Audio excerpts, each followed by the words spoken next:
کہاں میاں چنو، کہاں پیرس، کہاں مزدور کا بیٹا، کہاں جیولن تھرو۔ ان 8 سالوں کے دوران کوئی ملٹی نیشنل کمپنیاں اسے اپنا برانڈ امبیسڈر نہیں بناتی۔ اس کے سفر کا آغاز 76 میٹر سے ہوا اور آج 93 میٹر پر ختم ہوا۔ مگر یہ صرف ارشد ندیم کی کہانی نہیں ہے، یہ پاکستان کے ہر مزدور اور کسان کے بچے کی یہی کہانی ہے۔ السلام علیکم ناظرین، امید ہے خیریت سے ہوں گے۔ آج میں وہی بات کر رہا ہوں جو پاکستان میں انٹرنیٹ پر ہر کوئی کر رہا ہے۔ آج میں ارشد ندیم کے بارے میں بات کروں گا۔ ارشد ندیم پاکستان کے ایتھلیٹ ہیں جنہوں نے حال ہی میں اولمپکس میں ایک گولڈ میڈل جیتا جیولن تھرو میں، اور انٹرنیٹ پر سب لوگ انہیں تہنیتی پیغام دے رہے ہیں، مبارکباد دے رہے ہیں۔ میری طرف سے بھی ارشد ندیم کو مبارکباد۔ ویسے تو آپ کہہ سکتے ہیں کہ یار ایک ہی گولڈ میڈل تو جیتا ہے، کون سی بڑی بات ہے۔ اس سال پیرس میں 32 کھیلوں کے مقابلے ہوئے جن میں 300 سے زائد گولڈ میڈل جیتے جا سکتے تھے، اور ان میں سے صرف ایک پاکستان نے اور ارشد ندیم نے جیتا، تو اس میں کون سی بڑی بات ہے۔ آپ کہہ سکتے ہیں کہ جناب بہت سے ایسے ایتھلیٹس ہیں جنہوں نے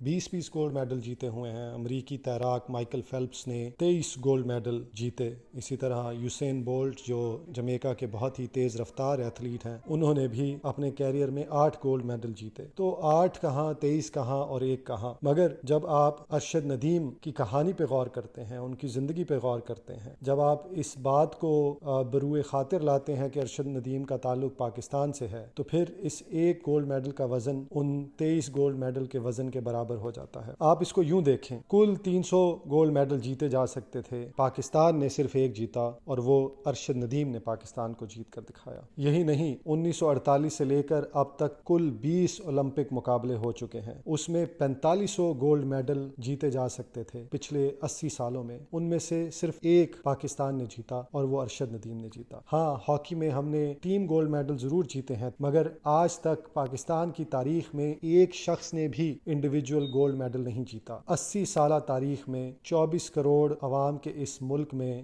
20 اولمپک مقابلوں میں 4500 گولڈ میڈل میں سے صرف ایک ارشد ندیم نے جیتا۔ یہ ایک بہت بڑی تاریخ ساز اچیومنٹ ہے، اور یہ بہت بڑا مارکت الآراء کام کیا ہے ارشد ندیم نے۔ ارشد ندیم کے والدین کو سلام کہ انہوں نے ایسا سپوت پیدا کیا جس نے 80 سال میں 10 نسلیں گزر جانے کے بعد ایک گولڈ میڈل پاکستان کے نام کیا۔ ہاں، مائیکل فیلپس نے 23 جیتے ہوں گے، یوسین بولٹ نے 8 جیتے ہوں گے، مگر جب آپ ارشد ندیم کی زندگی کا سفر دیکھتے ہیں تو آپ کو یہ ایک ان 23 پر بھاری لگتا ہے۔ میاں چنو ایک چھوٹا سا شہر ہے، اس کے ایک گاؤں میں پیدا ہونے والا ایک مزدور کا بیٹا، کہاں میاں چنو، کہاں پیرس، کہاں مزدور کا بیٹا، کہاں جیولن تھرو۔ 8 سال سے وہ انٹرنیشنل مقابلوں میں حصہ لے رہا ہے۔ اس کے سفر کا آغاز 76 میٹر سے ہوا اور آج 93 میٹر پر ختم ہوا۔ ہر سال وہ 1 میٹر 2 میٹر پہلے سے دور نیزہ پھینکتا، اور آج آخر کار اس نے 93 میٹر نیزہ پھینک کر اولمپک کا ورلڈ ریکارڈ قائم کر دیا۔ یہ 76 سے 93 کا سفر کوئی معمولی سفر نہیں ہے۔ یہ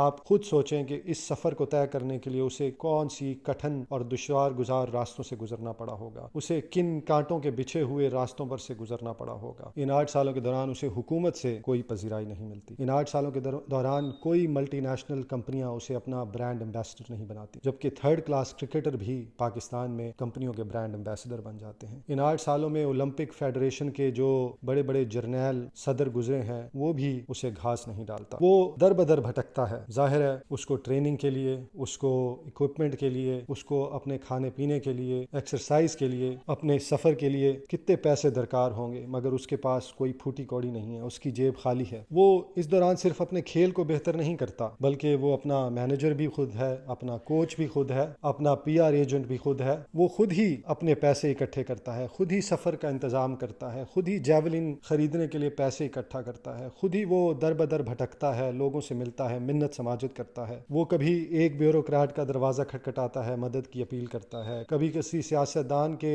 گھر کے باہر وہ انتظار کرتا ہے اور منت سماجت کرتا ہے، کہیں اس کی سنوائی ہوتی ہے، کہیں وہ خالی ہاتھ لوٹ آتا ہے۔ وہ پوری ایک کمپین چلاتا ہے اپنے کھیل میں اپنا لوہا منوانے کے لیے پاکستان کے اندر۔ ہاں، اس کے گاؤں والے، اس کے خاندان والے اسے سپورٹ ضرور کرتے ہیں، مگر وہ اندر اندر سے اس کے اس جنون سے پریشان بھی ہیں۔ شروع میں وہ تنگ ہوتے ہیں، وہ کہتے ہیں کہ ارشد بس کر، چھوڑ دے یہ جنون، چھوڑ دے یہ نیزہ بازی، چھوڑ دے یہ جیولن تھرو۔ میاں چنو کا لڑکا، ایک گاؤں کا لڑکا، اور جیولن تھرو، ارشد بس کر، بس کر، اپنے دیوار و در پر نظر کر، یہ بچوں کے تنور کیوں کر بھریں گے ارشد؟ محبت یہ امیروں کی بازی، نیزے بازی امیروں کی بازی، تو چھوڑ، تو کوئی کاروبار کر لے، نوکری کر لے، کوئی پیسہ کما۔ مگر وہ عجیب فطرت کا آدمی ہے، اس کو ایک سر پر جنون اور سودا سوار ہو چکا ہے۔ ہے, جب اسے وقت ملتا ہے وہ دن میں 4-4 5-5 گھنٹے ٹریننگ کرتا ہے. تو آپ نے دیکھا کہ پاکستان میں نظام نے اس کو سپورٹ نہیں کیا. ہاں جب وہ جیت رہا تھا تو شہباز شریف نے بہت ہی شیملیس طریقے سے اس کی جیت کا کریڈٹ خود لیا. اس کا جو چاپلوس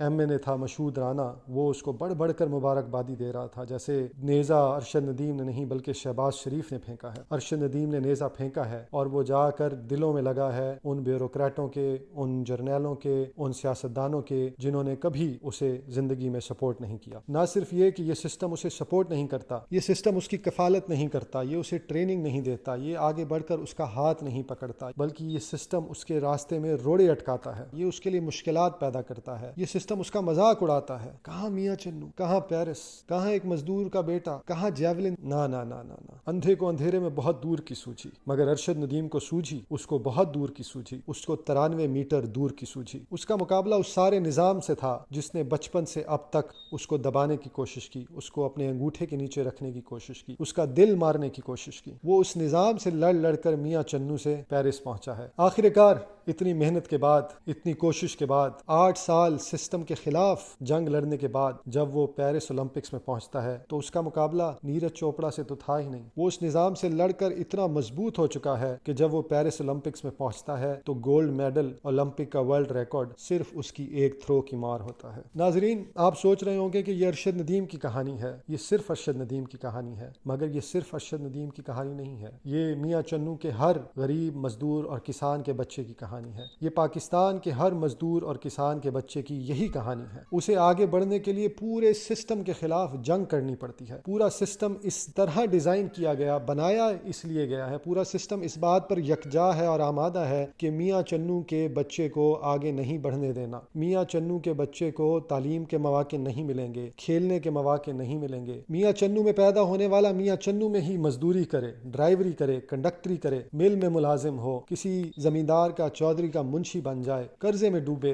کہیں دکان چلائے, کوئی چھوٹا موٹا کاروبار کرے, وہیں پیدا ہو اور وہیں مر جائے اور وہاں سے نکل نہ پائے. لیکن ارشد ندیم کو سلام کہ وہ نہ صرف وہ نکلا بلکہ چمک کر نکلا. اس نے بیوروکریسی کے, سیاست کے جو پیسے کماتے ہیں کھیلوں کی فیڈریشنوں سے, جرنیل, ان سب کو شکست دے کر وہ چمکا. اس کی چمک دمک کے آگے یہ سارے بادل چھٹ گئے اور وہ ایک ستارے کی طرح پر نور ہو کر, روشن ہو کر چمکا. اور اس نے میاں چنو کے دوسرے بچوں کو بھی یہ پیغام دیا. اس نے ملتان کے, ساہیوال کے, چارسدہ کے, سبی کے غریب کسان مزدور بچوں کو یہ پیغام دیا کہ آپ بھی اس نظام سے لڑیں, دامے درمے سخنے جس طرح بھی ہو اس نظام سے لڑیں اور اس سے اپنی کامیابی چھین کر لیں. ارشد ندیم کو اس جنگ پر, اس جیت پر اور اولمپک کے ایک گولڈ میڈل پر مبارکباد. خدا حافظ.